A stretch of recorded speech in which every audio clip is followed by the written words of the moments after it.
Good morning बच्चों। Good morning sir. बहुत दिन बाद क्लास हुई है और आज एक छोटी सी स्टोरी मैं आपको सुनाने जा रहा हूँ। एक गांव की स्टोरी है। एक गांव में एक व्यक्ति होता है, उसके पास काफ़ी खेती होती है और वो अकेला होता है, वो उसकी वाइफ। तो वो गांव के बाहर उनकी कुटिया होती है, खेतों में जो मकान बनता है उसी में रहते हैं। उनके पास एक अच्छी सी भैंस भी होती है और भैंस वो इतनी अच्छी होती है, बहुत दूध देती है और पूरे 12 महीने दूध देती है। इतनी अच्छी भैंस होती है, मस्त घर चल रहा होता है। भैंस का दूध बिक जाता है, सुबह वो दूध निकालते हैं और दूध बिक जाता है और 2 लोगों के लिए पर्याप्त दूध हो जाता है और दूध बिक के पैसा आ जाता है। और उनके पास खेत भी काफ़ी होता है। तो एक बार क्या होता है, एक साधु महात्मा होते हैं, ठीक है, वो भ्रमण करते हुए वहाँ पहुँच जाते हैं। गेट खटखटाते हैं कि आज हमको विश्राम करना है, यहाँ यहीं से निकल रहे थे हम, तो सोचा आपके यहाँ विश्राम कर लें। तो उन्होंने कहा ठीक है महात्मा जी। तो उनकी बढ़िया खटिया अटिया लगा दी। वो थे, उनके शिष्य थे महात्मा जी के। खाना पीना मिला उनको बढ़िया।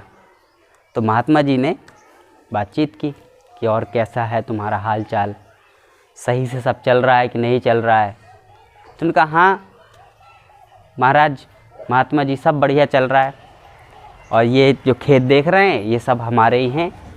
तो महात्मा जी ने कहा खेत तो तुम्हारे हैं, इसमें कुछ बोया क्यों नहीं, कुछ लगाया क्यों नहीं। तो उसने कहा कुछ लगाने की ज़रूरत ही नहीं, भैंस है बढ़िया दूध देती है, जो है वो 12 महीने दूध देती है, तो कुछ ज़रूरत ही नहीं पड़ती। 2 लोग हैं हम और दूध बिक जाता है, उससे पैसे भी आ जाते हैं, तो ना पैसों की खास ज़रूरत पड़ती है, उतना हो जाता है और हम लोग खाते पीते रहते हैं।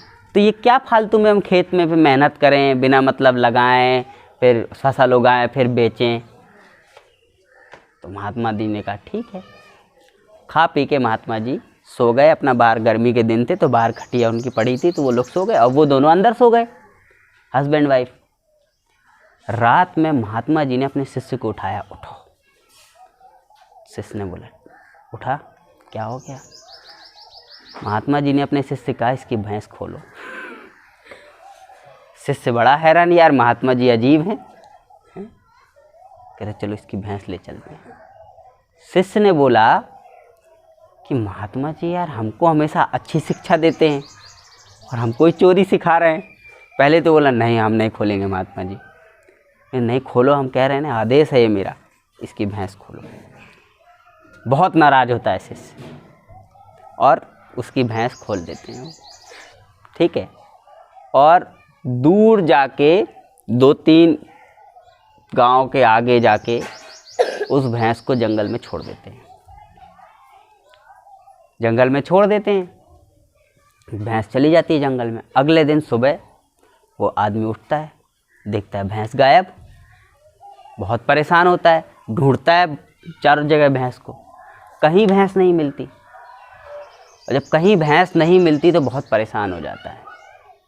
और यहाँ शिष्य बहुत परेशान रहता है, वहाँ वो बहुत परेशान हो जाता है। यहाँ शिष्य बहुत परेशान कि मेरा गुरु बहुत बेकार आदमी है, अब मैं इसके साथ नहीं रहूँगा। एक बेचारा गरीब आदमी था, मजबूर था, एक ही भैंस थी उसके पास, वो भी ये चुरवा दिया और चुरवा के छोड़ो उसको जंगल में छुड़वाया आया। ऐसे गुरु के साथ रहना ही बेकार है। वो वहाँ से अपने गुरु का साथ छोड़ देता है कि मैं तुम्हारे साथ नहीं रहूँगा, और वहाँ वो आदमी परेशान। अब कुछ दिन बाद, साल 2 साल 3 साल निकल जाते हैं। 3 साल बाद वो जो शिष्य होता है वो वापस से घूमते फिरते उसी गांव में पहुंचता है। उसकी यादें ताज़ा होती हैं वापस से, यार इस गांव में मैं आया था गुरु के साथ, उस जगह रुका, चलो एक बार उसके हाल चाल ले लेते हैं। और वहाँ पहुँचता है। जैसे ही वहाँ पहुँचता है तो देखता है कि चारों तरफ हरे भरे खेत, और जहाँ उसकी कुटिया थी वहाँ एक अच्छा सा मकान बना है। सोचता है पता नहीं क्या हुआ, यहाँ पे वो आदमी रहता था। गया, गेट खटखटाया, पूछा कि भैया यहाँ वो आदमी रहता था। तो उसका नौकर आया, बोला हाँ मालिक अंदर हैं। मालिक आते हैं, मालिक पहचान जाते हैं कि ये तो वही हैं जो हमारे यहाँ 3 साल पहले आए थे। तुरंत पैरों में गिर जाते हैं, प्रणाम करने लगते हैं। और फिर उसके बाद पूछता है कि ये सब कैसे भाई, जब हम तुम्हें छोड़ के गए थे तब तो कुछ और दशा थी, ये 3 साल में इतना परिवर्तन कैसे?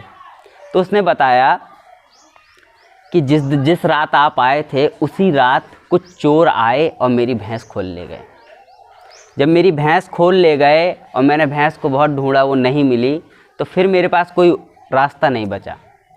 जब कोई रास्ता नहीं बचा तो मैंने सोचा क्यों ना अपनी ज़मीन में खेती कर लूँ। और मैंने अपनी ज़मीन में मेहनत करना शुरू कर दिया और मेहनत से इसमें मैंने खेती की और खेती से मुझे बहुत अच्छा फ़ायदा हुआ। और फ़ायदा होने के बाद फिर मैंने सोचा कि अब मेरे पास दूसरा रास्ता है नहीं, मैं खेती करता हूँ। और तब से मैंने खेती करना अपने स्टार्ट कर दी ज़मीन पे, और आज मेरे पास अच्छा पैसा है और अच्छा घर है। तब उस शिष्य की आंखें खुली कि गुरुजी ने वो भैंस क्यों खुलवाई थी। क्योंकि वो भैंस जो थी वो उसका कंफर्ट जोन थी। कंफर्ट जोन मतलब आराम वाली ज़िंदगी। क्या करना है कुछ करके, भैंस 12 महीने दूध दे रही है, आराम से खाओ और दूध इतना बिक जाता है कि थोड़ा बहुत पैसा आ जाता है। और इसी वजह से उसकी ज़िंदगी आगे नहीं बढ़ पा रही थी। और कई बार हमारे साथ भी ज़िंदगी में यही होता है। घर में आराम होता है, सारी सुविधाएं हैं, सब कुछ है, निकलना नहीं चाहते हैं, कुछ एक्स्ट्रा करना नहीं चाहते हैं। और वो अगर एक्स्ट्रा नहीं करना चाहते, नहीं निकलते, तो आप आगे नहीं बढ़ पाएंगे। इस कहानी से हमें ये शिक्षा मिलती है कि आपके पास कितनी भी सुविधाएं क्यों ना हो, हमेशा आगे बढ़ने के लिए मेहनत करते रहो। उस जगह पे रुक मत जाओ, उस जगह पे, उस स्थिति में अपने आप को आराम में मत डाल लो कि ठीक है जो है तो है, काम तो चल ही जा रहा है, घर का खर्चा और खाना तो निकल ही जा रहा है। अगर यही चीज़ उस महात्मा ने सोची कि इसका एक कंफर्ट जोन है, यानी आराम की स्थिति है ये भैंस, अगर ये भैंस इसकी चली जाएगी तो इसके जीवन में नई तरक्की आ जाएगी, इसकी मेहनत करने की आदत वापस से खुल जाएगी। तो इस कहानी से हमको यही शिक्षा मिलती है कि हमेशा मेहनत करें और आराम की स्थिति को हमेशा त्यागें।